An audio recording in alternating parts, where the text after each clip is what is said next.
میاں بیوی کے 3 کام گھر کا رزق بڑھا دیتے ہیں۔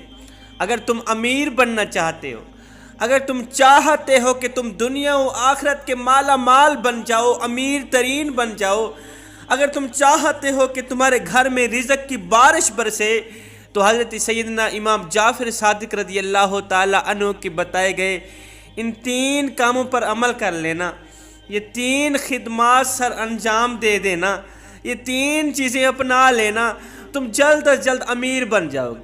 صرف دنیا کے امیر بھی نہیں، آخرت کے بھی امیر بن جاؤ گے۔ تم دنیا بھی حاصل کر لو، تم آخرت بھی حاصل کر لو۔ حضرت امام جعفر صادق رضی اللہ تعالیٰ عنہ فرماتے ہیں گھر میں رہنے والے 2 میاں بیوی کے 3 کام ایسے ہیں جو ان دونوں کو امیر تر امیر بنا دیتے ہیں۔ رزق کے تمام دروازے کھول دیے جاتے ہیں ان کے لیے، اور یہ جلد از جلد امیر بن جاتے ہیں۔ صرف امیر بھی نہیں، یہ اللہ تعالیٰ کے محبوب بندے بھی بن جاتے ہیں۔ اللہ تعالیٰ کے محبوب بندوں میں ان کا شمار ہوتا ہے۔ پوچھا گیا حضرت وہ 3 کام کون کون سے ہیں؟ 3 عمل، 3 چیزیں کون کون سی ہیں جن کے کرنے سے انسان جلد امیر بن جاتا ہے اور صرف دنیا بھی حاصل نہیں کرتا، آخرت میں بھی کامیاب رہتا ہے، اور اللہ بھی راضی، اس کا رسول بھی راضی۔ حضرت امام جعفر صادق رضی اللہ تعالیٰ عنہ فرماتے ہیں پہلا کام، پہلا عمل، پہلی چیز اللہ تعالیٰ پر پختہ یقین کرنا، پختہ کامل یقین ہونا چاہیے کہ تمہارے رزق کا مالک صرف اللہ ہے۔ اللہ کی ذات کے علاوہ کوئی بھی تمہیں رزق نہیں دے سکتا۔ کسی بھی شخص کے اوپر امید نہ رکھنا کہ یہ تمہیں رزق دے گا، کسی شخص کے اوپر امید نہ لگانا کہ یہ تمہیں روزی دے گا۔ تمہاری روزی کا مالک، تمہارے رزق کا مالک اللہ ہے۔ تمہارا پختہ یقین ہونا چاہیے، تم دونوں کا کامل ایمان ہونا چاہیے کہ جو خدا رات کو درختوں کی ٹہنیوں پر بیٹھے پرندوں کو نیند میں گرنے نہیں دیتا، وہ تجھے اور مجھے کیسے بے یار و مددگار چھوڑ سکتا ہے؟ میاں بیوی دونوں کا ایسے ہی پختہ یقین ہونا چاہیے کہ اللہ تعالیٰ نے کچھ جانور ایسے پیدا کیے ہیں جو مردہ جانوروں کا گوشت کھاتے ہیں۔ دنیا میں ایسے جانور بھی رہتے ہیں جو صرف مردہ جانوروں کا گوشت کھاتے ہیں، اس کے علاوہ اور کوئی چیز نہیں کھاتے، اور اللہ تعالیٰ بر وقت روزانہ ان کو مردہ جانوروں کا گوشت کھلاتا ہے، اور یہ مردہ جانوروں کا گوشت کھا کے ہی سوتے ہیں۔ اللہ تعالیٰ ان تک ان کی روزی پہنچاتا ہے۔ وہ کس طرح پہنچاتا ہے؟ مردہ جانور کیسے روزانہ یہ اپنی غذا کھا کے سوتے ہیں، خوراک کھا کے سوتے ہیں۔ حضرت امام جعفر صادق رضی اللہ تعالی عنہ کے پاس ایک شخص آیا، کہنے لگا حضرت جس طرح انسان طبی موت مرتا ہے، سب کے سامنے مرتا ہے، ہم انسان کو مرتے ہوئے دیکھتے ہیں، یہ جو جانور ہیں، یہ جو چوہے ہیں، یہ جو بلیاں ہیں، کیڑے مکوڑے ہیں، یہ بھی تو طبی موت مرتے ہیں نا، ان کے اندر سے بھی تو روح نکالی جاتی ہے نا، ملک الموت ان کے ہاں روح نکالتا ہے، ان کو مارتا ہے۔ ہم نے کسی بھی جانور کو راستے میں پڑا مرا ہوا نہیں دیکھا، البتہ جو جانور قید میں ہیں، پنجروں میں بند ہیں، اگر ان کو زہر دے دیا جائے، جو جانور قید میں مر جائے ان کو زہر دے دیا جائے، ان کی لاش تو ہم دیکھتے ہیں، لیکن جو طبی موت مرتے ہیں کہ حضرت اسرائیل علیہ السلام آتے ہیں، ان جانوروں کے اندر سے روح نکالتے ہیں، ان کی زندگی کا سورج ڈھل جاتا ہے، یہ وقت مقررہ پر مر جاتے ہیں، فوت ہو جاتے ہیں، تو جب مرتے ہیں تو ان کا جسم کہاں جاتا ہے؟ ہماری نظروں کے سامنے غائب کیوں رہتے ہیں یہ مرے ہوئے جانور؟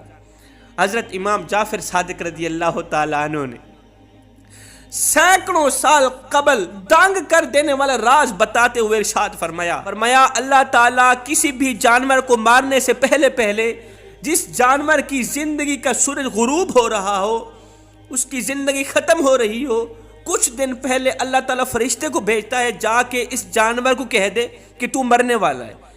پہلے ہی اس جانور کو، اس چرندے کو، پرندے کو بتا دیا جاتا ہے کہ تیری موت ہونے والی ہے، تو مرنے والا ہے۔ اب یہ وقت مقررہ سے پہلے پہلے جانور کو پکا یقین ہو جاتا ہے، پختہ یقین ہو جاتا ہے کہ میں مرنے والا ہوں۔ اب یہ وقت مقررہ سے پہلے پہلے غاروں میں چلا جاتا ہے، درختوں کے کھوکھلے تنوں میں چلا جاتا ہے، زمین کے سوراخوں میں جا کر بیٹھ جاتا ہے۔ جیسے ہی وہاں بیٹھتا ہے، وقت مقررہ پر فرشتہ آتا ہے، اس کی روح نکال کے چلا جاتا ہے، یہ وہیں مر جاتا ہے۔ اب ان کا جسم کہاں جاتا ہے؟ ان کی ہڈیوں کو تو مٹی کھا جاتی ہے، ان کی بوٹیاں کہاں جاتی ہیں؟ تو حضرت امام جعفر صادق رضی اللہ تعالیٰ عنہ فرماتے ہیں ان مرے ہوئے جانوروں کو وہ جانور کھاتے ہیں جن کو اللہ تعالیٰ روز مردہ جانوروں کو گوشت کھلاتا ہے۔ ان مرے ہوئے جانوروں کو، اللہ اکبر، وہ جانور آگے کھاتے ہیں جو صرف جانوروں کو گوشت ہی کھاتے ہیں، جن کو اللہ تعالیٰ روزانہ مرے ہوئے جانوروں کو گوشت کھلاتا ہے۔ کچھ جانور، کچھ کیڑے ایسے بھی ہیں جو قبر میں صرف مردہ لوگوں کا گوشت کھاتے ہیں، مردہ انسانوں کو گوشت کھاتے ہیں، اور اللہ تعالیٰ روزانہ انہی مردہ انسانوں کا گوشت کھلاتا ہے، کھلا کے ہی سلاتا ہے۔ فرمایا جس میاں بیوی کا یہ پختہ یقین ہو کہ جو خدا رات کو درختوں کی ٹہنیوں پر بیٹھے پرندوں کو نیند میں گرنے نہیں دیتا، وہ ہمیں کیسے بے یار و مددگار چھوڑ سکتا ہے؟ اے بندے، جو فرشتے شام کو تیرے گناہ لے کر اللہ کے پاس جاتے ہیں نا، اللہ صبح کے ہاتھوں میں تیرا رزق بھیجتا ہے۔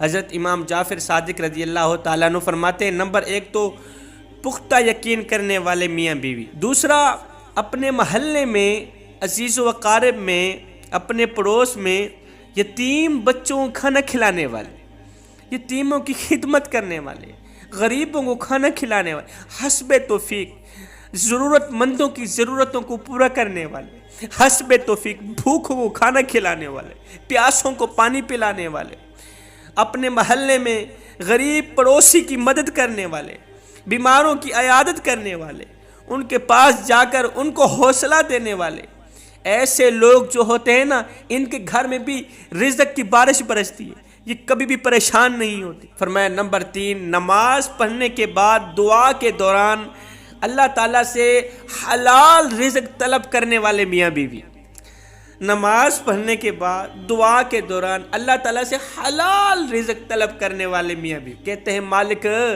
ہمیں حرام کا 1000 نہ دینا، حلال کا 1 روپیہ دے دینا، وہی 1 روپیہ ہماری اولاد کے لیے کافی۔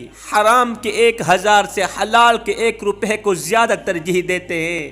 فرمایا یہ 3 کام کرنے والے لوگ ایسے ہیں، یہ 3 چیزیں، یہ 3 عمل اپنانے والے میاں بیوی ایسے ہیں جن کے گھر رزق کی بارش برستی۔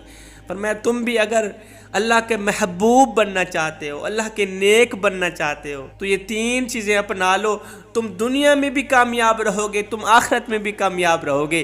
میں دعا کرتا ہوں مالک ہمیں اچھی نصیحتوں پر عمل کرنے کی توفیق عطا فرما، مالک ہمیں دوسروں کی مدد کرنے کی توفیق عطا فرما، ضرورت مندوں کی ضرورتوں کو پورا کرنے کی، پیاسوں کو پانی پلانے کی، بھوکوں کو کھانا کھلانے کی توفیق عطا فرما، اپنے خدا پر پختہ یقین کرنے کی توفیق عطا فرما۔